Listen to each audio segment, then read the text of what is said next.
Olá pessoal, que alegria a gente estar aqui de novo para iniciar mais um estudo da nossa Escola do Avivamento. E eu quero convidar você para participar desse estudo, para compartilhar esse vídeo com os seus amigos, com as suas redes sociais. Traz as pessoas para cá, para se aprofundarem na palavra, para buscarem ao Senhor conosco. Eu tenho certeza que vai ser um tempo de muito crescimento, de muito aprendizado.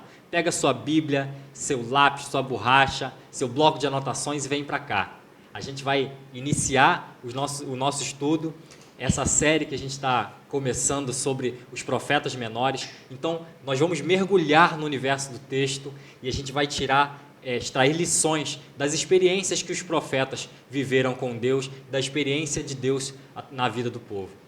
Isso aí, fala com a gente, mande suas perguntas pelo chat, suas considerações, suas experiências. Para a gente vai ser muito importante ouvir você e de alguma forma poder te abençoar com alguma resposta. Algum questionamento. Nós vamos dar início então a uma série chamada Os Profetas Menores e as Nossas Crises, com base ao profeta Joel. Nós vamos conhecer um pouco desse profeta, um pouco da história dele e a sua mensagem que foi importante para aquele momento, para aquele tempo e o quanto ela é importante para a gente hoje. Nós vamos falar então sobre ele, sobre o que significa ser também um profeta, né? O papel do profeta é proferir a mensagem de Deus, é dizer a palavra de Deus, é denunciar pecados, é também proclamar arrependimento. Então o profeta ele tem esse papel. E por que a gente chama Joel de profeta menor?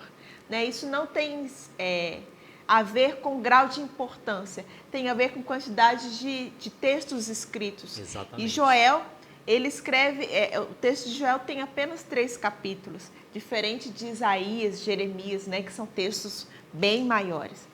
E por que estudar então um profeta menor? Porque o profeta menor, ele normalmente é um pouco desconhecido no nosso meio. A gente ouve pouco falar deles, apesar deles terem uma grande importância também para a nossa construção de vida como homens de Deus, como mulheres de Deus. O nome de Joel significa o Senhor é Deus. Olha que nome forte, que nome pertinente para o que Joel trata durante o seu texto. Né? E alguns dizem que Joel está muito familiarizado com Isaías, com Amós e com Ezequiel. A data da escrita, né, desse texto de Joel é incerta, mas alguns historiadores dizem que foi escrito entre o século 8 ao século 4 antes de Cristo. A gente também sabe que o profeta Joel, assim como a maioria dos profetas menores, eles têm uma característica muito própria. Normalmente eles fazem uma pregação, proferem uma profecia de julgamento e de forma simultânea uma profecia falando sobre a salvação do Senhor. Então a gente percebe que os profetas menores, eles têm essa característica de tratar julgamento e salvação e arrependimento no mesmo tempo. E a gente vai falar um pouquinho sobre o contexto da escrita de Joel. Né? E a gente está falando aqui de forma muito básica, né? Pelo tempo, pela proposta também desse estudo. A gente não vai fazer um estudo complexo a ponto de ninguém entender, essa não é o objetivo. O objetivo é todos nós sermos edificados pelo Senhor e aprendermos com a palavra do Senhor aquilo que Ele quer para nós. E o nosso alvo também é que você mergulhe no texto bíblico. Pegue o livro para ler, sabe? E a partir daquilo que a gente trabalhou aqui nas nossas aulas, que você possa fazer uma leitura mais profunda do texto, conhecer um pouquinho mais da forma com que aquele texto está escrito e descobrir outras nuances que uma leitura corrida não possibilita para a gente. Então, o que a gente quer, que a gente pretende aqui é proporcionar para a nossa igreja isso, uma leitura mais clara, né, uma leitura mais profunda a partir da leitura sistemática do texto bíblico. Então você vai poder em casa pegar o seu texto lá do capítulo 1 até o final, ler, sabe? E a partir desses elementos que a gente está apresentando aqui, conseguir fazer mais considerações, mais questionamentos, para isso enriquecer a sua fé, enriquecer a sua caminhada com o Senhor. Com certeza. Joel, ele profetiza na terra, na nação de Judá, e ele começa falando, né, no capítulo 1, que houve ali uma invasão de gafanhotos, e esses gafanhotos, essas pragas, devoraram tudo que era verde, acabaram, deixou o povo em total desolação, total fome. Então, ele começa a falar desse momento em que o povo passa por essa crise social, essa crise econômica, né? E a gente pode pensar, trazer para a gente a crise que a gente vive hoje, que a gente vive agora. Parece que passou sobre nós uma praga literalmente de gafanhotos que deixou a gente numa situação muito complicada com relação a questões relacionadas à nossa alimentação, ao nosso emprego, à nossa saúde, às nossas famílias. Mas, enfim, algumas interpretações tem a invasão dos gafanhotos de uma forma não literal. Mas a gente escolheu a invasão de gafanhotos como algo que de fato foi real, que foi literal, essa invasão. E alguns historiadores falam que ocorreu sim uma invasão de gafanhotos numa determinada época no Oriente Médio. Então, eles acreditam que tenha sido nessa época aqui em que Joel profetiza, em que Joel fala dessa profecia para Judá. E Joel, ele convoca algumas pessoas para o templo. E essas pessoas parecem ser limitadas. Ele não chama, ele chama o povo de uma forma mais forte, mais incisiva. Parece que ele chama mais os sacerdotes. Ele convoca os sacerdotes para esse encontro. E no capítulo 1, eu vou fazer aqui um breve panorama, né, dos textos de Joel, dos 3 capítulos. Né? No capítulo 1, a gente percebe que ele começa a proferir a sua mensagem, chamando a atenção dos anciãos para aquilo que iria ser dito no verso 2. Depois ele pergunta se os anciões já haviam vivido aquilo tudo, se eles já haviam vivenciado aquilo tudo que ele iria compartilhar. E o que Joel compartilha? Joel compartilha a invasão dos gafanhotos. Joel compartilha a praga que já havia tomado conta, né, naquele momento. E aí no verso 12, depois que ele fala sobre as pragas, que as pragas tomaram tudo, que as pragas consumiram tudo, ele diz no verso 12 que não há figueira, que não tem vinho, que não tem como ofertar, não tem campo, não tem azeite, não tem ovelhas, as ovelhas estão se secando, não tem alegria. Então ele já diz a desolação do seu povo, ele já diz aquilo que o povo está vivendo, a problemática, a dificuldade. E aí ele fala dessa dificuldade e ele faz o seguinte, então ele começa a convocar, ele convoca os sacerdotes para prantearem, para decretarem o jejum santo e se reunirem no templo. Então ele não conta apenas uma história, ele não conta apenas um fato de uma invasão, mas ele tem uma atitude de convocação para um jejum, para prantear, para lamentar diante do altar do Senhor. Essa convocação, na verdade, ela é uma convocação geral, né? No próprio verso 1 ele já diz lá, olha, todos, não somente os anciãos, mas todos os habitantes do país. Ou seja, ele quer lançar à luz aquilo que está acontecendo. E ele quer anunciar essa praga dos gafanhotos que está chegando, que está avançando, e convoca o povo a esse arrependimento, né? A essa mudança de postura. E o verso 20 ele é muito bonito no sentido de que fica claro que ele pede que haja um quebrantamento, que haja lamento. E aí no verso 20 ele fala para os sacerdotes para que eles planteiem, porque não há colheita, para eles prantearem também, porque não há sustento, as árvores estão pegando fogo. Então, ao mesmo tempo que tem uma crise em que tem gafanhoto, tem praga, consumiram tudo, acabou-se tudo, eles também estão vivendo períodos de total seca. As árvores estão pegando fogo, as ovelhas estão secando, porque se não tem pasto, elas não têm como se alimentar. E eu quero ler com você o capítulo 1, verso 20 de Joel. Se você puder ler com a gente, seria muito legal. Diz assim, verso 20. Também todos os animais do campo bramam, suspiram por ti, porque os rios se secaram e o fogo devorou os pastos do deserto. O texto que a gente acabou de ler, a gente comprova que havia uma total desolação do povo. Os gafanhotos comeram as ervas, comeram o campo, devoraram tudo, devoraram a vinha. E ainda por cima a sequidão. As árvores estavam pegando fogo. É isso que o texto que a gente acabou de ler diz.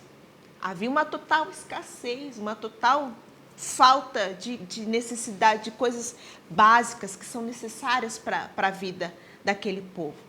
Havia uma total escassez e parece que a gente agora, nesse exato momento, a gente também vive algum tipo de escassez em alguma determinada área da nossa vida, né? De repente uma escassez de trabalho, escassez de alimento, escassez de saúde, psíquica, física, mas a gente também pode falar de um outro tipo de escassez, que é a escassez espiritual.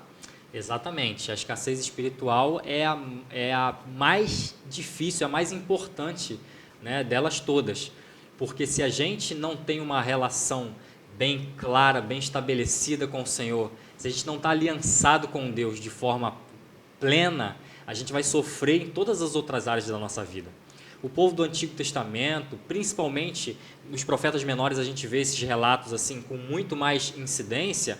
Quando havia escassez nas áreas de necessidades básicas do povo, eles entendiam que Deus estava pesando a mão sobre eles. Eles entendiam que o Senhor estava castigando eles. Por quê? Porque as necessidades básicas, os provimentos necessários não estavam chegando. E o povo ele estabeleceu uma relação com Deus e uma leitura de que Deus está agindo ou Deus não está agindo, Deus está cuidando ou Deus retirou a mão a partir desses elementos. Agora, a necessidade espiritual, ela mostra para a gente, né, a gente esquece, né, na realidade, que as necessidades básicas Deus vai prover.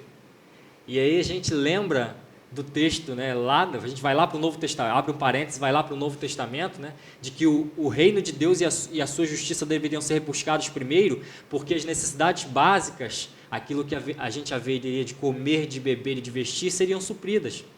Né? Então, quando a gente lembra desse texto, isso aqui faz muito mais sentido para a gente, porque a gente percebe que o Senhor supre as necessidades, e isso gera uma confiança mais poderosa naquele que provê todas as coisas. Mas a escassez espiritual, não. É preciso que a gente se arrependa dos nossos pecados, é preciso que a gente se arrependa da vida que a gente tem levado, afastada do Senhor, uma vida de incredulidade, de desconfiança, porque nesse texto e nos outros que nós veremos, a gente vai perceber claramente que o Senhor não desampara o seu povo. Ainda que coisas ruins aconteçam, ainda que problemas ocorram na história do povo, o Senhor ele se apresenta como solução e resolução do problema da vida do povo. Exatamente, exatamente. Eu quero convidar você, motivar você a colocar aí pra gente quais outros tipos de escassez o ser humano vive. Queria que você colocasse aí no chat para participar com a gente também. E aí a gente tem aqui a primeira crise do ser humano, que além da crise da escassez das necessidades básicas, a primeira crise como ser humano que a gente tem como pessoas que precisam de Deus é essa escassez espiritual, esse vazio que se encontra em nós, que a gente insiste em permanecer com Ele e a gente não deixa Deus às vezes entrar para saciar a nossa alma. A gente vai falar um pouquinho sobre o contexto religioso de Joel. O contexto religioso de Joel tem a ver também com o templo, né? O templo existia, o templo estava de pé. O templo estava de pé porque Joel fala assim, olha, vamos para o templo, Vamos ao templo e lá a gente vai prantear, lá a gente vai chorar, lá a gente vai clamar ao Senhor. Então a gente percebe que nesse tempo de Joel, o templo estava de pé. Existia um lugar onde o povo adorava, existia um lugar onde os sacerdotes serviam, aonde o povo se dobrava, ofertava ao Senhor. Então o templo existia. E o templo existindo significa também que eles ainda entendiam que eles poderiam ter uma vida de total devoção ao Senhor. E que podiam recorrer a Deus, né? A presença, ter um lugar para se reunir era sinônimo de que o Senhor estava ali com eles, de que Deus estava no meio deles, né? E interessante que no verso 18 e verso 20, é dito que não há manjares, não há libações. Manjares é porque não tem alimento, não tem ovelha para poder entregar no altar do Senhor como oferta, né, entregue ao Senhor. Não há libações, ou seja, não há bebida, não tem azeite para entregar na presença do Senhor também como forma de adoração. Não há oferta na casa de Deus.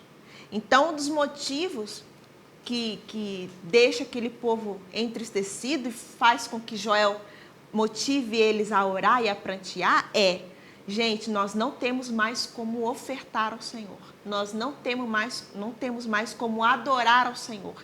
Acabou as nossas possibilidades de adoração, porque a gente não tem como alimentar ovelhas, porque os gafanhotos comeram tudo, a seca queimou tudo, então a ovelha não tem como se alimentar, e se ela não tem como se alimentar, ela não é uma ovelha hábil, útil para ser entregue na adoração.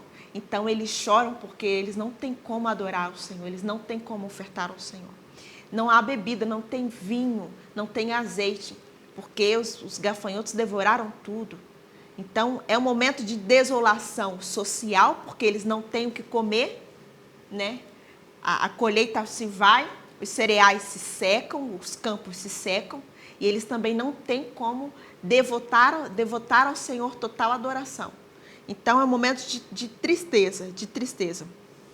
E aí, por causa dessa catástrofe, Joel ele conclama o jejum, conclama a oração. E a gente entende que o desespero às vezes nos leva a algumas atitudes, né? Aqui no caso, pelo desespero, pela falta, pela calamidade, pela tragédia, fez com que a voz de Joel se levantasse, fez com que ele chamasse os sacerdotes. Gente, a gente está numa tragédia total. Vamos clamar ao Senhor. Deixa eu abrir um parêntese aqui, porque me chama muito a atenção esse chamado ao arrependimento que Joel faz a todos que ali estão, nesse texto maravilhoso, e ele convoca sacerdotes, aqueles que ministram perante o altar, né, que se vistam de panos de saco e cinza, que chorem, todos aqueles que ministram perante Deus, porque as ofertas tinham terminado, né, tinham acabado, né, e ele decreta esse jejum santo. Ele convoca uma assembleia sagrada. Olha, reúnam as autoridades, todos os habitantes do país, no templo do Senhor, diz o verso 14. O templo do Senhor, seu Deus, e clamem ao Senhor. E aí a gente para pensar como isso é interessante. Clamar ao Senhor, sabe? Chamar todos aqueles que tinham envolvimento com aquela questão, que tinham envolvimento e que eram,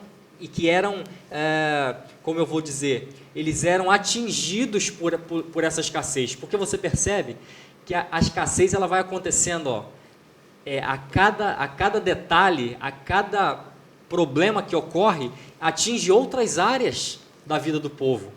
Então, essa chamada ao arrependimento faz com que a gente pense assim, poxa, é necessário, e Joel está valorizando isso, mostrando a importância e o valor que tem buscar ao Senhor, sabe? Se colocar diante de Deus e clamar a Deus para que o Senhor resolva a situação do seu povo. E aí, como igreja, a gente pensa assim, né? Poxa, a gente tem um encontro, o nosso encontro de vida vitoriosa, que a gente de semestre a semestre, a gente leva uma galera para lá, a gente ministra, a gente é muito ministrado também por Deus nesse encontro. E a gente, assim, é um tempo maravilhoso de busca ao Senhor. Se você não fez, faça. E aí a gente fica, às vezes, pensando, poxa, será que vai precisar que eu esteja numa vida vitoriosa para que eu viva uma vida de oração, para que eu viva uma vida de clamor, de entrega profunda ao Senhor? Não. A ideia é que a gente aprenda aquilo que a gente vivencia de experiência nesse tipo de encontro, que a gente leve para a nossa vida. O encontro de vida vitoriosa é um estímulo para que no dia a dia da gente, a gente tenha essa entrega e esse relacionamento com Deus. Né? Então, o Senhor, Ele convida a gente para viver isso no nosso dia a dia, muito mais do que num momento só, num período só da nossa vida. Fecha parênteses, pode continuar. Obrigada. Gente, coloca aí no chat considerações, perguntas, tá bom? E eu anotei aqui uma frase. Feliz é a igreja, feliz é o povo, que não precisa esperar por uma calamidade, crise ou tragédia para ser convencida da necessidade de orar e de jejuar. Então, a gente percebe aqui com a história, com o contexto social e o contexto religioso de Joel, que a gente não precisa aguardar o gafanhoto vir, devastar tudo, a seca chegar, queimar as árvores e as plantações. A gente não precisa esperar uma calamidade para jejuar, para orar, para clamar ao Senhor. A gente pode fazer isso agora. A gente às vezes tarda uma vida de devoção ao Senhor. E aí a gente percebe com isso que a gente já falou aqui sobre o contexto social e religioso de Joel, que a segunda crise do povo aqui, que também às vezes pode ser a nossa, é a nossa nesse momento, a segunda crise é a crise da calamidade social. A calamidade social que a gente está vivendo hoje. A calamidade social que nos aperta, que nos aflige. Mas a gente pode sim fazer como o profeta disse, jejuar e orar. E aí, seguindo aqui o nosso estudo, qual é então a profecia, qual é o tema que Joel trata? Qual é o tema que Joel trata? Joel trata sobre arrependimento e salvação para o povo que estava distante do Senhor, para um povo que estava longe do Senhor. Então ele convoca para um arrependimento e salvação. E Joel convoca todas as pessoas. E interessante que ele convoca até aquelas pessoas o qual, como é que eu posso dizer? São improváveis. E eu vou falar com vocês quais são essas pessoas que Joel convoca para o arrependimento e salvação. Capítulo 1, verso 2 a 3, Joel convoca os jovens e os velhos a arrependimento. Capítulo 1, verso 5, Joel convoca os beberrões, os bêbados, também para se arrependerem. Capítulo 1, verso 11, Joel chama os agricultores, os pobres da terra. Joel também chama os sacerdotes, a elite religiosa do seu período. Capítulo 1, verso 13, capítulo 2, verso 17, ele chama esses sacerdotes para o arrependimento. Deus quer arrependimento sincero. Vamos ler capítulo 2, verso 12? O que o Senhor fala para nós?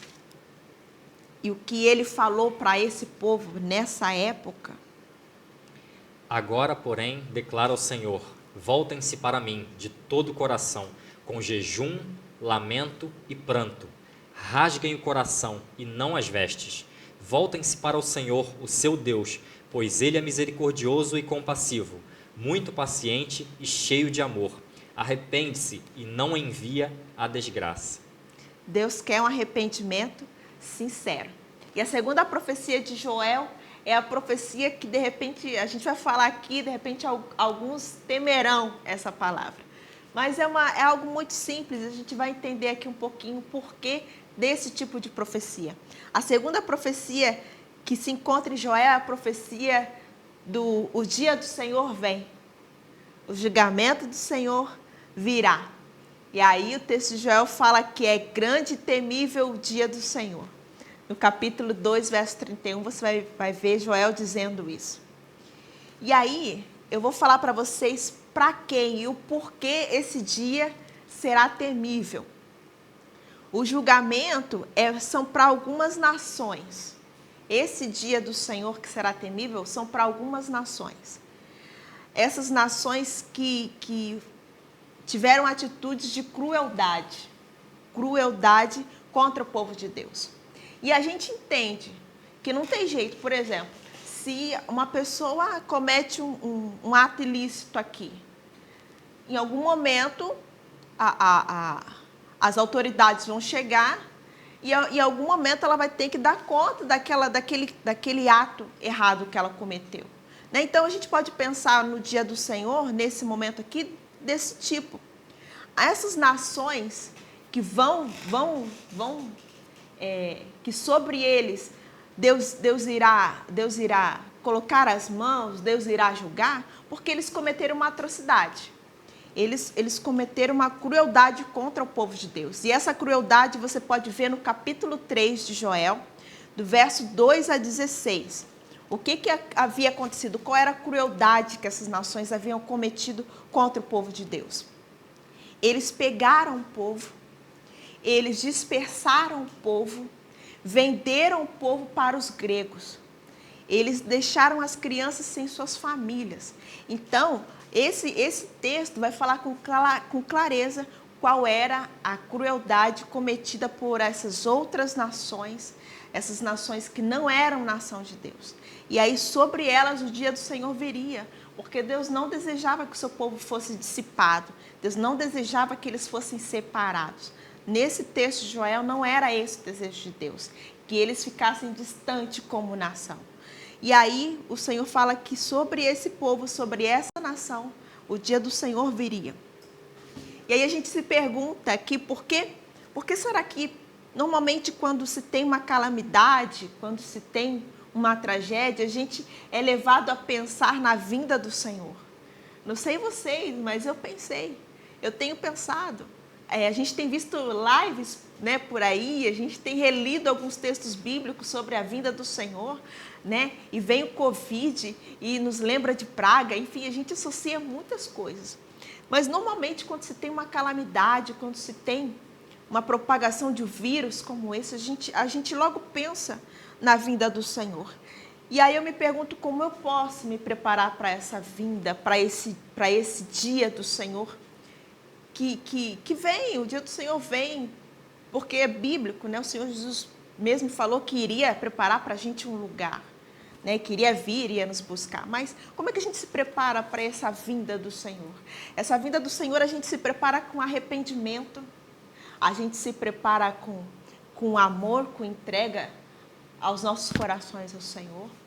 A gente se prepara com devoção, com pranto, com jejum e coração.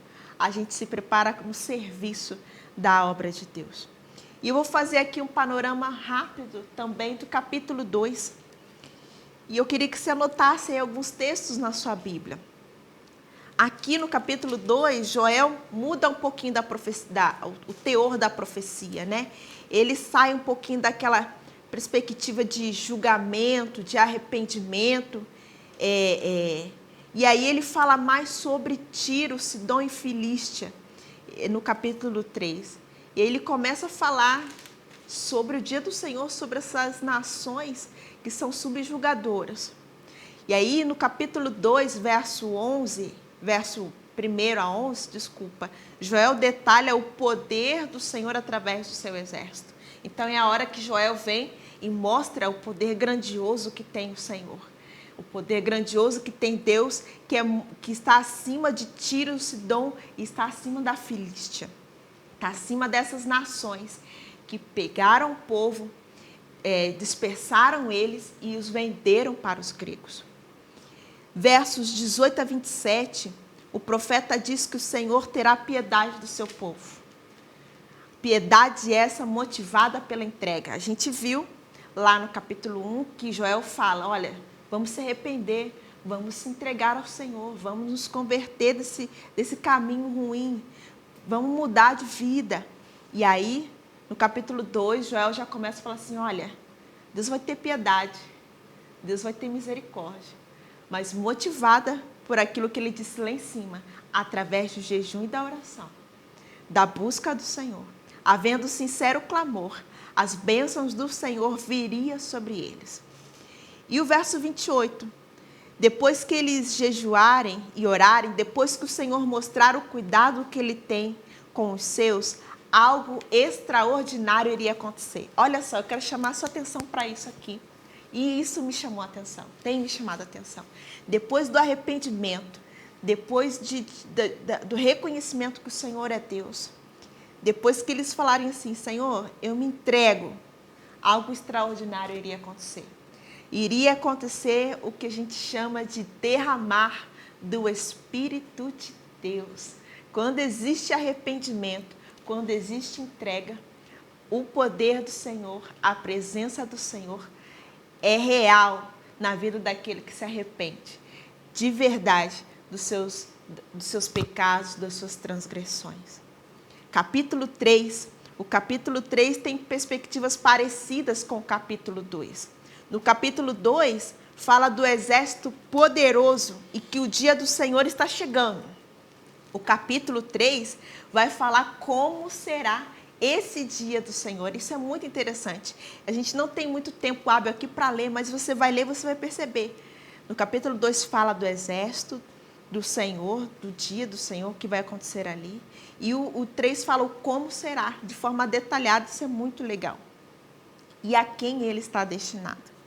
No verso 3 do capítulo 3, o dia do Senhor aqui é um julgamento feito por Deus para quem causou dispersão do povo de Judá, como eu já falei anteriormente, né? E olha só o que eles fizeram, eu quero ler com vocês, capítulo 3, verso 3. Olha só o que eles fizeram com as crianças de Judá. Capítulo 3, verso 3. As nações inimigas, as nações que não eram o povo de Deus. Lançaram sorte sobre o meu povo. Isso é o Senhor falando. Lançaram sorte sobre o meu povo e deram meninos por meretrizes e venderam meninas por vinho que beberam. Ou seja, eles pegaram os meninos e falaram assim, olha, eu entrego esse menino se você me entregar essa prostituta. Eu te entrego essa menina se você me entregar uma garrafa de bebida, uma garrafa de vinho. Então, eles estavam trocando as crianças, eles estavam, de certa forma, maltratando as crianças. Então, o julgamento do Senhor também viria sobre aqueles que estavam fazendo tais coisas, cometendo tais pecados contra essas crianças, que eram crianças, primeiro por serem crianças e também por serem povo de Deus.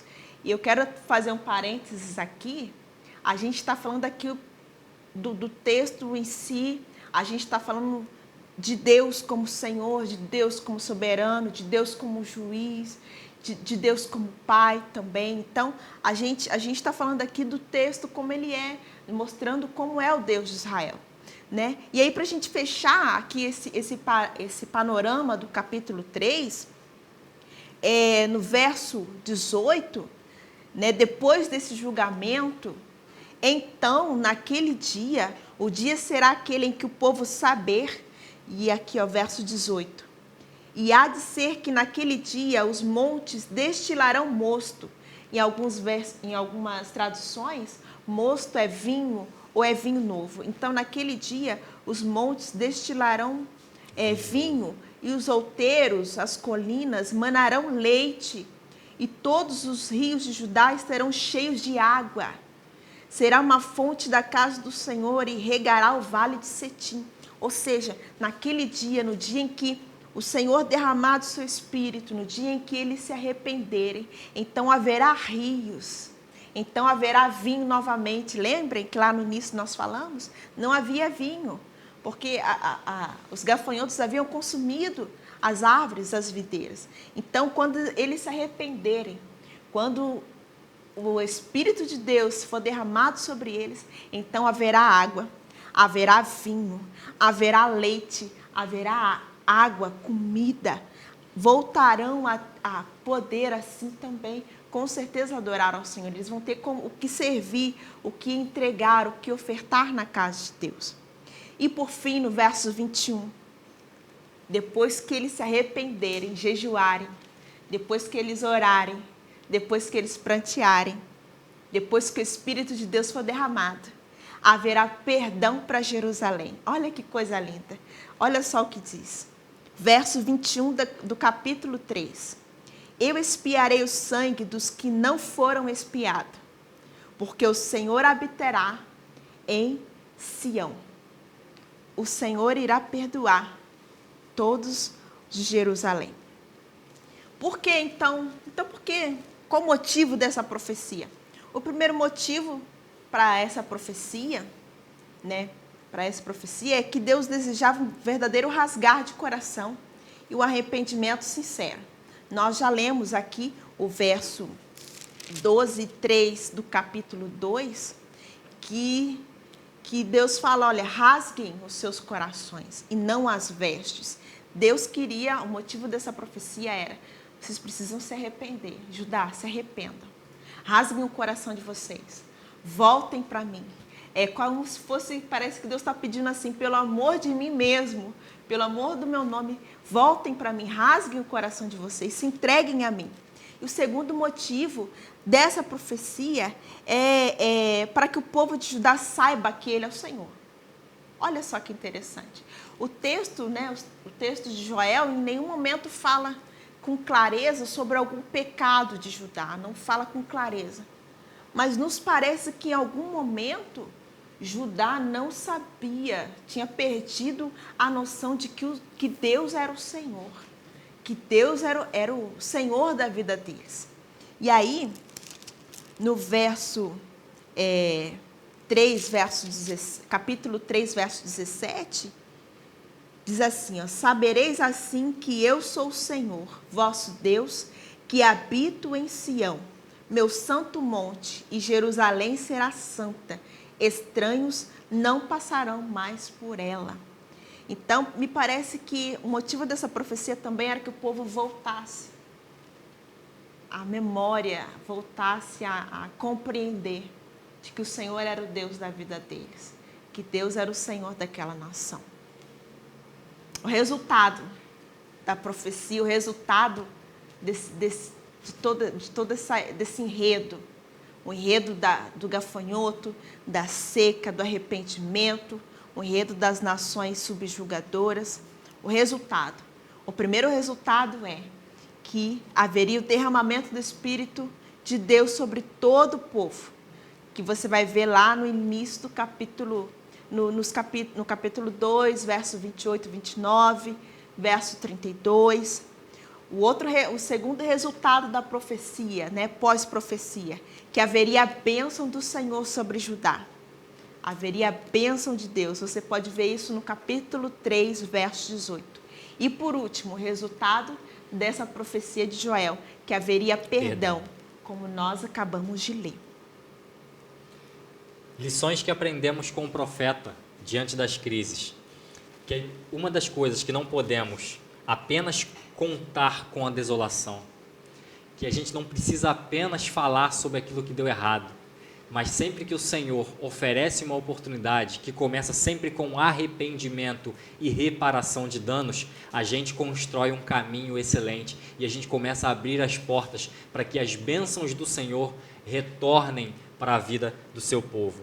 A gente viu que Joel começa a contar, olha só, vou contar para vocês aqui que os gafanhotos comeram tudo, acabaram com tudo. Mas aí depois a gente vê que Joel, ele apresenta uma solução. E a solução estava no arrependimento, no lamento, no pranto e no jejum. E a segunda coisa que a gente aprende é dizer não a uma espiritualidade superficial. A gente sabe que quando o texto do Antigo Testamento fala rasgar as vestes, é literalmente rasgar as vestes como sinal de tristeza e de lamento. E aí o texto é muito claro. Ele diz assim, ó, rasguem o vosso coração e não a veste. Ele não diz, se possível, não rasguem as vestes. Ele fala que é para não rasgar as vestes. Ele diz que é para rasgar o coração. Então, a gente entende que uma lição que a gente tira com o profeta e a profecia é que a gente precisa rasgar o nosso coração, que a gente precisa deixar a espiritualidade superficial que às vezes a gente leva, né, durante a nossa caminhada com Deus. Então, nada de superficialidade, nada Deus de ficar rasgando veste. Deus está mas muito rasgar menos coração. preocupado com aquilo que é externo, com aquilo que é ritual, e muito mais preocupado com aquilo que está dentro de nós, com as nossas intenções, com aquilo que a gente faz, com o coração que a gente entrega diante do serviço, diante da adoração a Ele. Então, por isso, rasgar o coração e não as vestes. O que importa para o Senhor é a nossa vida, né? Aquilo que a gente faz, é aquilo que a gente está pensando e sentindo verdadeiramente. E uma vida de oração, de entrega ao Senhor, nos leva a vivenciar o derramar do Espírito de Deus sobre nós. Não tem como Deus se derramar sobre nós se não há uma vida de oração e de arrependimento. A quarta coisa que a gente aprende com o profeta e com a profecia é que quando a gente reconhece o Senhor, quando a gente sabe que Ele é o nosso Deus, então tem alegria no Senhor, a comida, há sustento, há água e principalmente perdão. O Senhor cuida de nós. O que aprendemos, por fim, com a profecia de Joel? Que podemos ser portadores de boas notícias. Joel falou de tudo o que havia acontecido e o que haveria de acontecer, mas também falou do favor e amor de Deus sobre o seu povo e a sua salvação. E agora, nessa última parte, nós vamos fazer uma hermenêutica, uma interpretação desses fatos com a pessoa de Jesus. É livre, a interpretação é livre, né? E a gente escolheu fazer esse caminho. O que a profecia de Joel tem a ver com a pessoa de Jesus?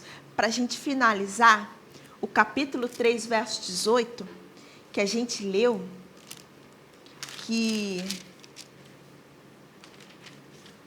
naquele dia os rios de Judá estarão cheios de água. Isso é muito lindo. A gente lembra que Jesus diz para nós que quem dele beber jamais voltará a ter sede. O período de sequidão pode ser mudado com a presença de Jesus. E aí o próprio Jesus em João capítulo 7, verso 38 diz que aquele que crer nele, do seu interior fluirão rios de águas vivas. Capítulo 4 de João, verso 14, ele diz que as águas que jorram através dele, naqueles que creem nele, são águas que jorram para uma vida eterna. Então a gente lembra, havia total sequidão. Nas nossas vidas havia total sequidão, mas vem Jesus e nos faz transbordar dos seus rios, das suas águas. Haveria perdão, haveria remissão, e alguns textos falam expiação. O que significa expiar? É remir, resgatar. Para quem não havia sido perdoado, haveria resgate. Jesus vem e nos perdoa de todo o pecado. Mateus capítulo 1, verso 21 diz que ele salvará o seu povo dos pecados deles. Deixemos o rio das águas vivas inundar os nossos corações. Deixemos Jesus inundar as nossas vidas. Vamos viver uma vida de sincera devoção, abandonar a espiritualidade superficial. Vamos saber, vamos entender que Ele é o nosso Senhor e para sempre será. Deus te abençoe. Amém.